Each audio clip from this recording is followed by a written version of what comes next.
Good afternoon, everyone. Thank you all for taking time in your very busy schedules to join us this afternoon for an update on the Institutional Positioning Project. It's a great pleasure for me to be able to provide you with this update on behalf of the Steering Committee. And we do have some additional sessions that are being planned around campus over the next couple of weeks. So some of our colleagues who are not able to join us here today will be able to attend those sessions, and certainly any of you who wish to attend those sessions would be welcome as well. And they'll be able to hear pretty well the same presentation as what you're going to hear today.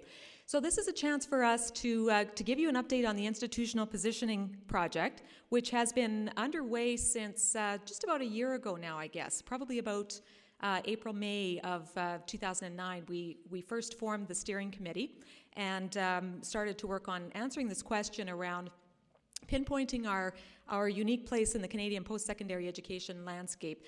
And this really comes out of a result of the integrated planning process that we've been engaged in here at the U of S over the last number of years, 2 cycles now. And over the course of that time period, we have become much better, I think, as a community in talking about what's important to us and what our values are and the type of institution we want to be. And so in light of all of that, where does that then leave us in how we describe that to others? And that's really what this process has been all about. I have the pleasure of chairing the Steering Committee, and I'm joined by my colleagues Karen Chad, who is chairing the commitment leader around the signature areas of research commitment, which obviously has a connection to what we're doing here with the positioning piece. As well, David Hanna and Lawrence Martz, who are responsible for helping us to attract undergraduate and graduate students to our university and ensure that they have a positive experience while here. Janusz Kaczynski, as Dean of Engineering, is a Dean of one of the direct entry colleges for our university.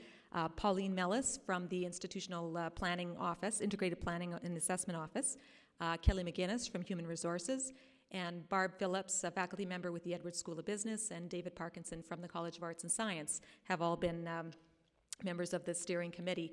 And they've been supported in their work by the Institutional Positioning Resource Group, which includes the members of the Communications Advisory Council, Carla Vipond, Catherine Warden, and Sharon Scott, as well as members of the Communications Office staff, and in particular Mike Klein and Sarah Ivany have been key parts of this project. So this is the governance structure for the project. Basically, the decision will be made by the President's Executive Committee. They have not made the decision yet, although they've seen what I'm sharing with you today. But the decision will be made by them, informed by feedback from our key stakeholder groups, which we've had throughout the process and of course, are continuing with now. So just a little recap here. What we're really trying to do is to say we have a context, we have a tradition, we have a history, we have a culture at the University of Saskatchewan that influences us in our decisions and in our discussions as a community. We have strategic directions, we have foundational documents that have outlined our specific goals around a number of key areas. We have our integrated planning process, and in the context of all of that information, what is it about our institution that we want to tell people that will be credible, so we can say with confidence, this is who we are, this is where we are, that is relevant to our stakeholders? And I think, and I've said this before, I think this is an area that we have needed to pay more attention to as an institution, and that we need to continue to pay important attention to. So what's relevant to our stakeholders? And then how would we distinguish ourselves from other post-secondary institutions? And where these things intersect, the differentiation, the credibility, the relevance, this is where we would expect to find our unique positioning statement. Differentiation, I just want to say a word about.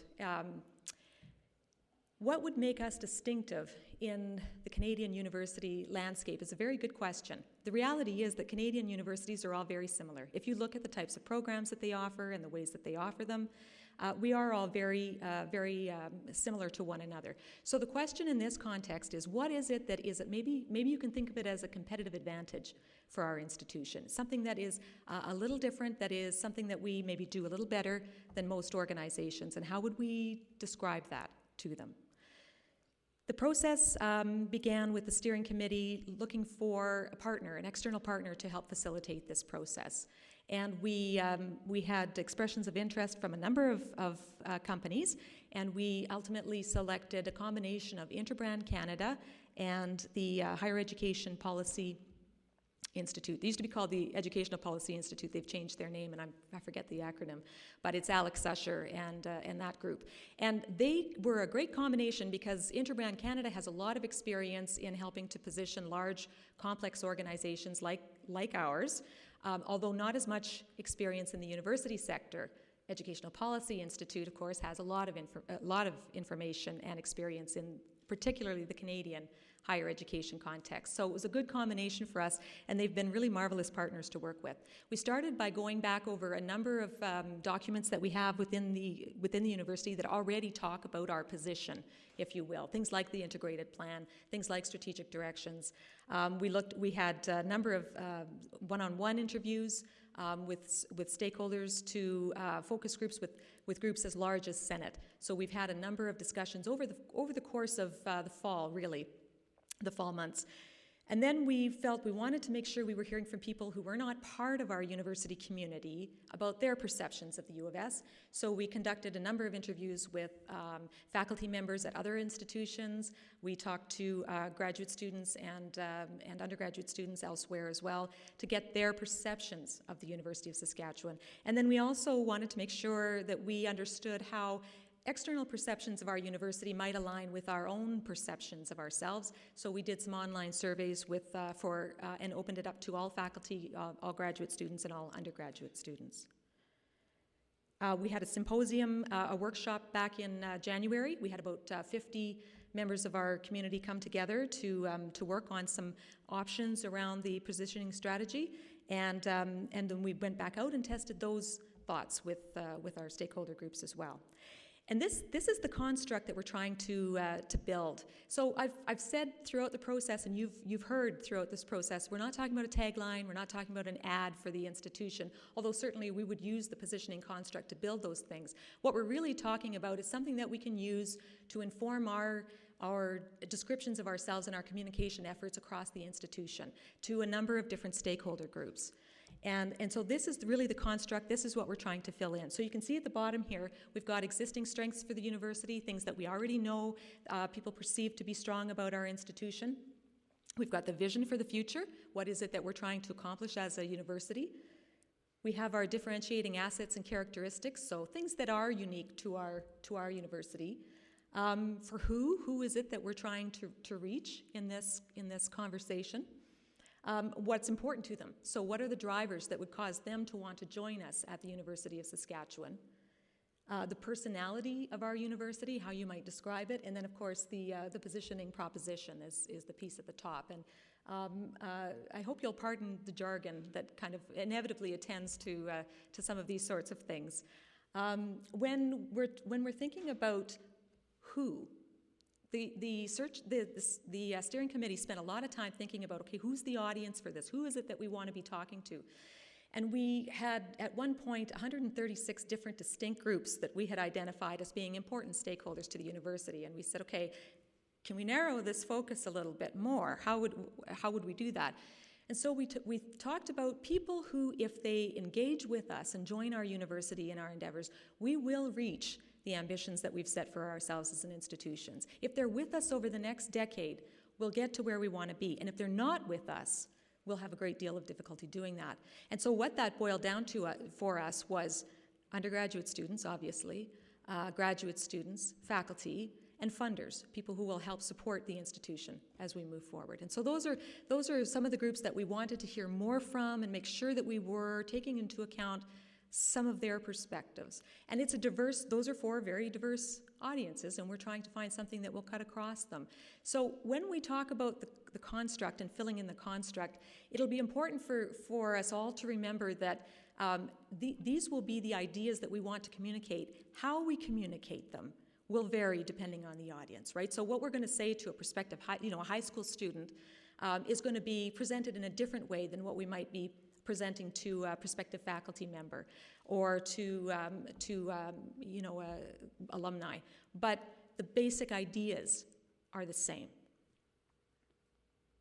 So how do we build it? Well, we did have a number of conversations and interviews and focus groups and survey data, and we heard certain things coming out over and over again from all the groups that we talked to.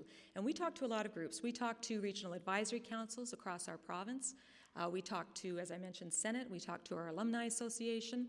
We talked to the Minister of Advanced Education, Employment and Labor. We talked to faculty. We talked to students, the undergraduate and graduate students. We talked to members of our Aboriginal communities.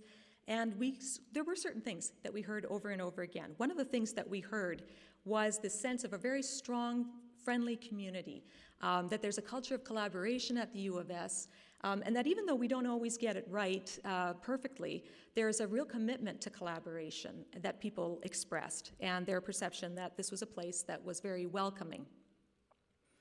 We heard a lot about our hardworking, determined approach. This was another theme that came up over and over again. We heard about kind of that get your head, put your head down and get it done sort of attitude. And we also heard a lot about the quality of our graduates, that people who graduate from the University of Saskatchewan go on to assume leadership positions in a wide range of walks of life. And that was a very strong theme, I would say, of what we heard. We heard about how beautiful our campus is. And we heard about particular areas that people focused on. They talked about our professional programs, the fact that we offer a wide range of professional programs. They talked about the fact that we have a unique opportunity to be leaders in Aboriginal collaboration and education. They talked about the Huskies.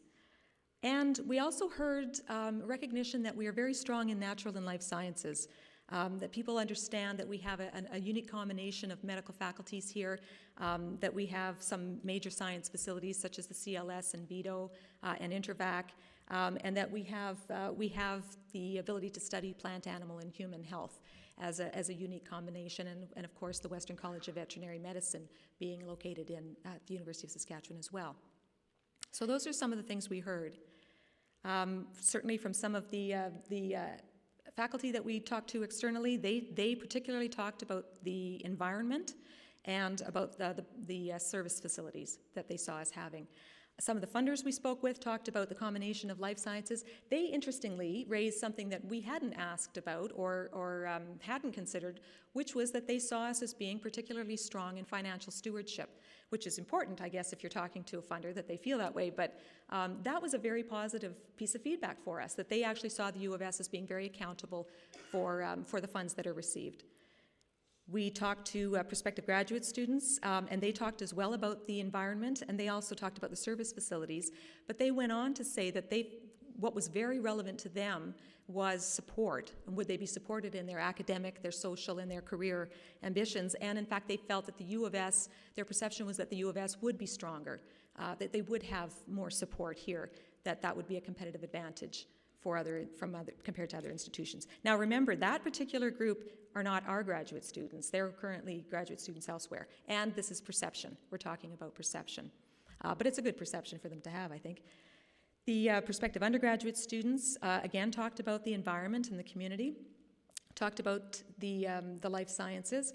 They also talked about the importance of support, but interestingly, they also mentioned access to all levels within the institution as being something that they thought was important, and they saw a competitive advantage for the U of S in being able to have access throughout the institution.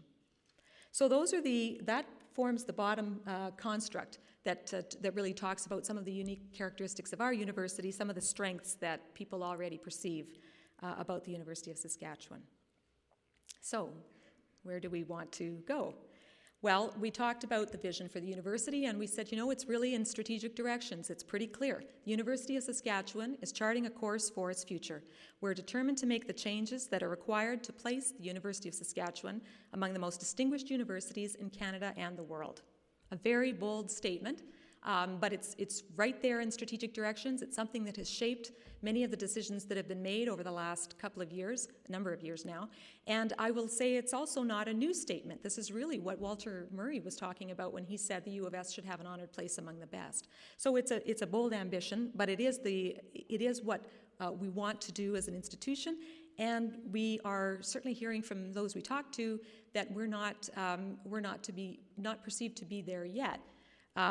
We heard a lot about the modesty of Saskatchewan and University of Saskatchewan. Too modest. much, much too modest, I think. In fact, people talked about our modesty with a great deal of pride, which is going to be a challenge for us as a community to overcome, I think. And what does that actually mean? Well, people said, we need to be more outgoing. They perceive us to have a bit of an underdog syndrome, that we need to be more proactive in our promotion or we're going to be overshadowed by other institutions.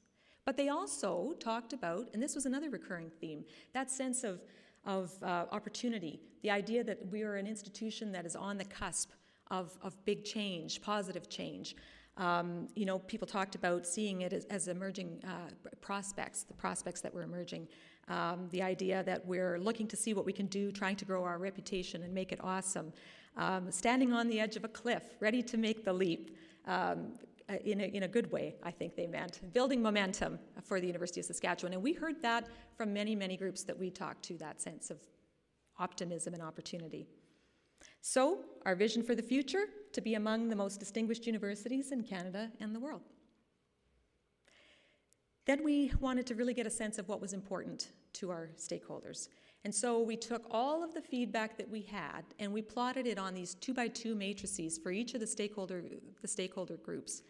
And I'll just say a word about this. I'm going to show you the results in just a moment. But just to explain this a little bit, the axes measure how relevant is it or how important is it to that particular stakeholder group, and then how do they see us as performing relative to other universities that they're aware of. So the left hand talks really about relevance to that group, how important is it to them, and then the other axis really talks about differentiation. It's kind of a combination of credibility and differentiation because they're also looking to see how well do they think we're doing relative to other universities. And so for some of the faculty that we talked to that are external to the university, this is what they said. Sorry, I got to go back a second here because I didn't explain the rest of this particular chart. Table stakes are things that are very important to people, but they don't see the U of S as being particularly advantaged there. They don't see anything particularly distinctive about us. Decision drivers, it's very important to them, and they see us as having a real advantage in that area. Sizzle, no substance really refers to things that we're very distinctive about and unique, but they didn't matter that much to the stakeholders that we spoke with. And then the bottom left-hand quadrant really are things that we're not particularly seen to be strong in, they're not particularly important, and we might be talking about those things all the time, but it's not reaching anybody, it's not having an impact.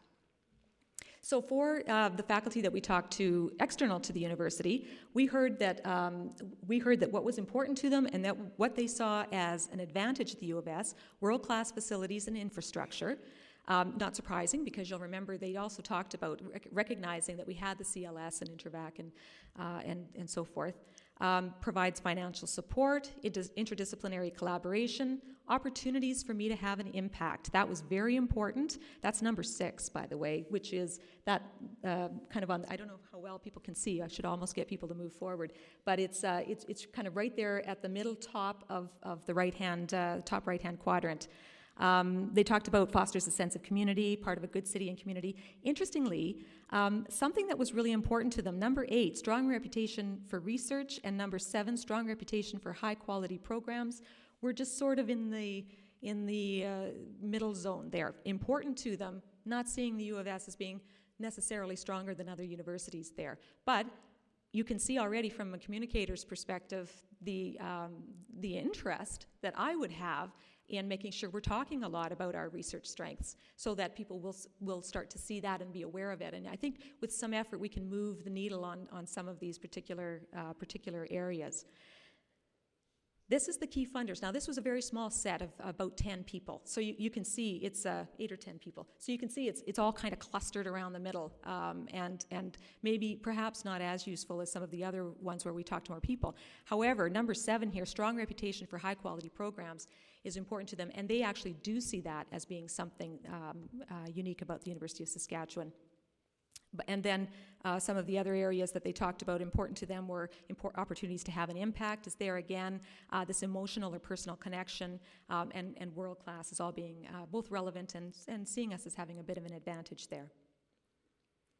This is some of the faculty we talk to internally, and you can see again a lot of commonality here. Freedom to grow ideas is number 6, so it's just kind of right in the middle there, near the top.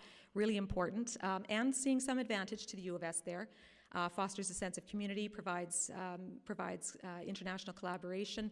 Number 17 that I'll point out, which is the kind of the most relevant for those we talk to, is produces high quality research. And again, it's kind of over on the side a little bit. And again, I think we can probably move that over. So it's very it's very useful feedback. Graduate students internally, so these are some of our existing graduate students that we talked to. We heard about the importance of financial support. We heard about freedom to grow ideas. We heard about making students feel valued. Number 30 is the very far right-hand piece, and that one is supervisors are easy to work with. And I think that's fantastic. I think to be able to see that's what the graduate students who we talk to feel about their supervisors is a real advantage for the University of Saskatchewan, and kind of fits what the prospective graduate students said too, actually, in terms of their perceptions. And then this is our undergraduate students internally, and they also talked about opportunities to make a difference, making students feel valued, engage in social communities as being very important. Number 42, which is the high on the relevance scale, and kind of toward the middle of our chart there, talks about reputation for high quality teaching. And so again, you can start to see where some communication effort to profile the programs and the faculty that we have here can really help to move the needle. So that's interesting stuff, and actually it is really interesting stuff. Getting into it and thinking about what it might mean for our university and what we might want to focus on is something that I think and I hope we'll pay some attention to, because I think there's very good information there for us to consider.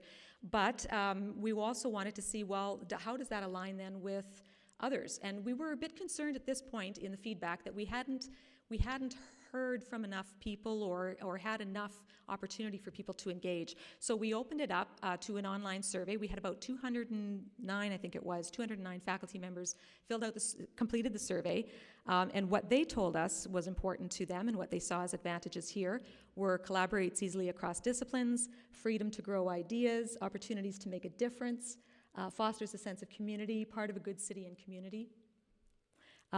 We opened it up to our graduate students and our undergraduate students, and we had about a little over 700 students complete the survey as well. And what they told us, what graduate students said here, is around the importance of providing financial support, collaborates easily across disciplines, freedom to grow ideas, opportunities to make an impact.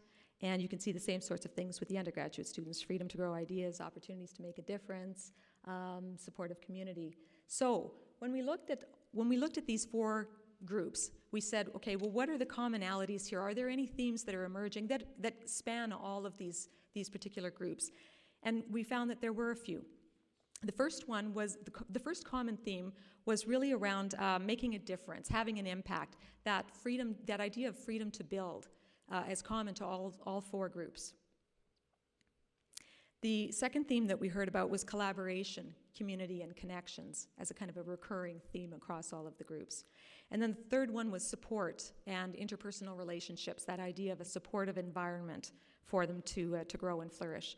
So those were the 3 things that we heard over and over again, so those become the drivers. So impact, connections, and support fill in the drivers piece of that particular construct, which takes us to today, and how do we fill in the rest of this particular construct.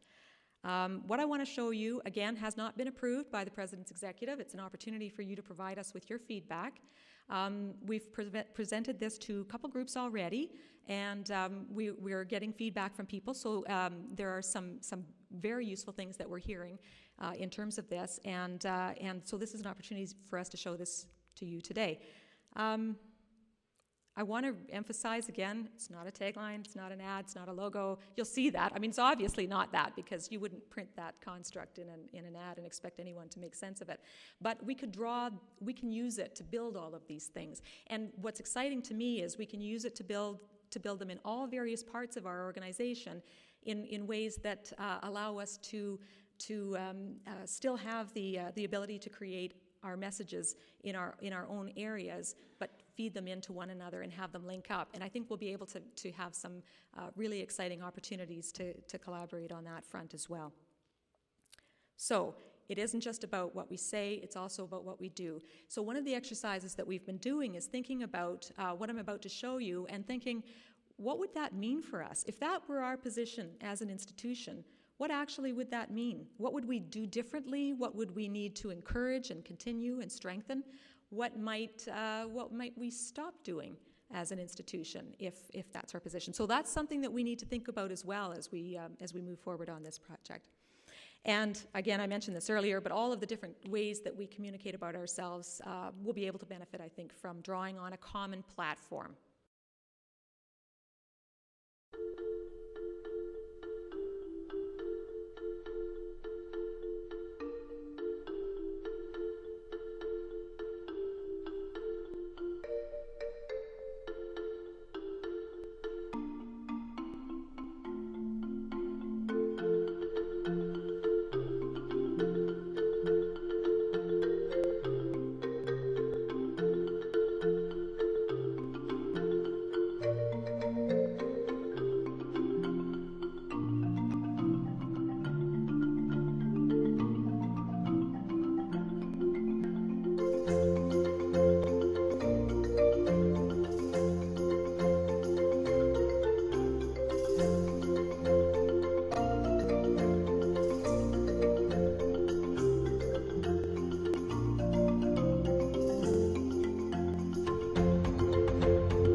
So I want to walk you through what this is and say a little bit about share with you some of the discussions we had at the steering committee about this.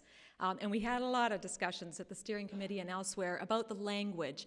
And language is something that liberates and constrains at the same time. And so we're trying to get across some ideas, and the language is the tool we have to use.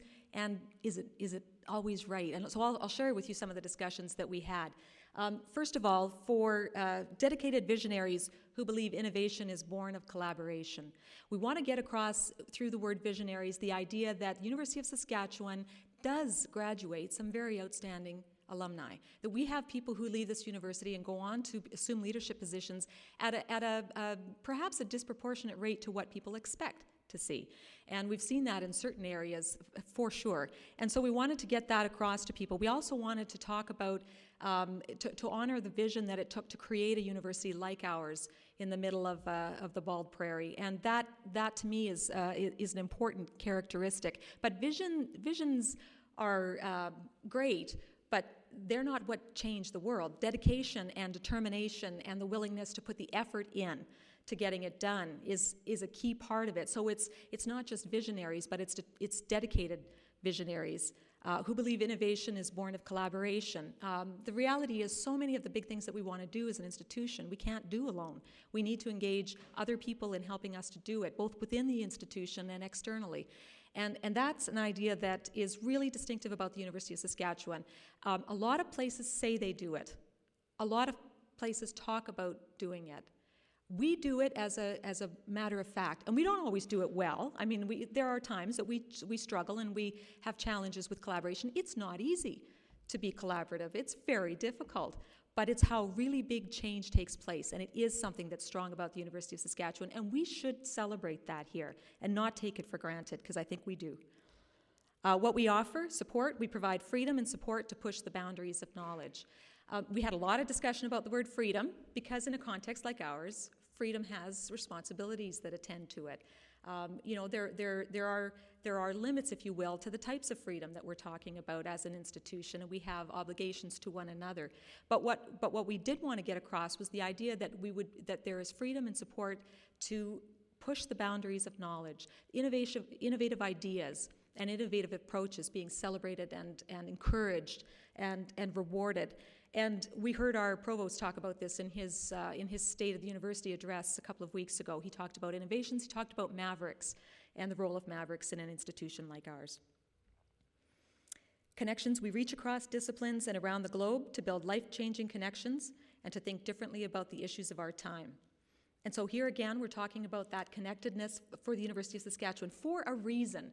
And we had a lot of discussion and debate at the steering committee about connections and how that was important for our institution. But it's connections for a reason, and the reason is to make an impact. And so we wanted to try to say that as we talked about connections in this positioning piece. Life-changing connections, of course, we know that's exactly what happens when students come here. They are transformed when they attend university, and so we wanted to be able to talk about that and celebrate that as well, and to think differently about the issues of our time. We work together to experiment, to learn, and to make groundbreaking discoveries that will change Saskatchewan, Canada, and the world. And we had a lot of discussion about Saskatchewan and the word Saskatchewan.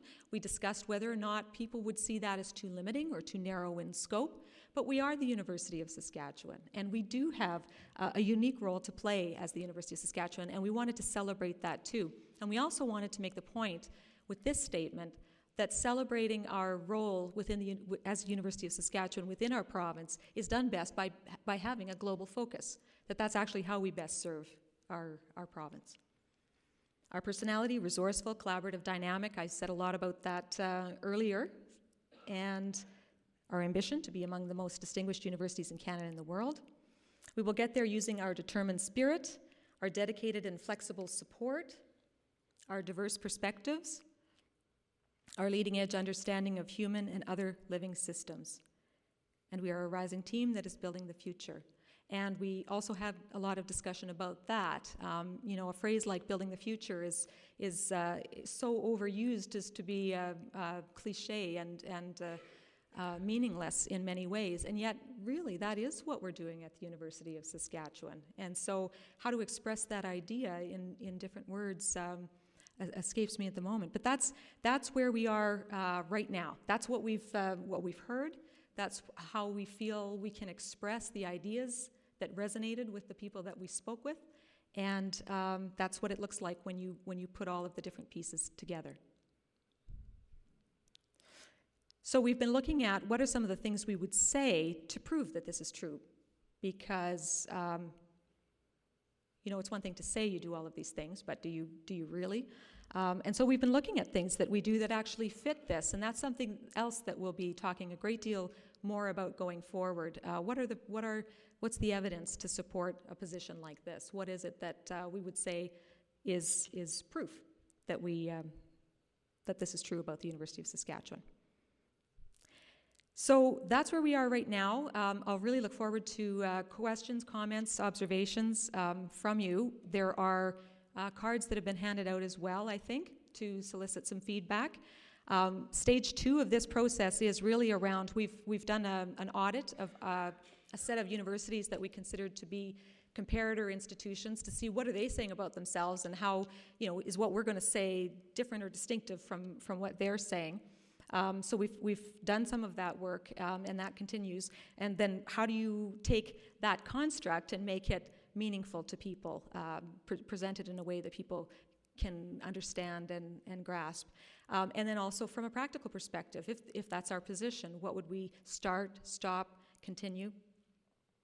So that's the end of my formal presentation. Whoops, I'll leave that up there so that you can look at it and reflect on it, and I'll look forward to continuing the conversation with you. So thank you all again for coming.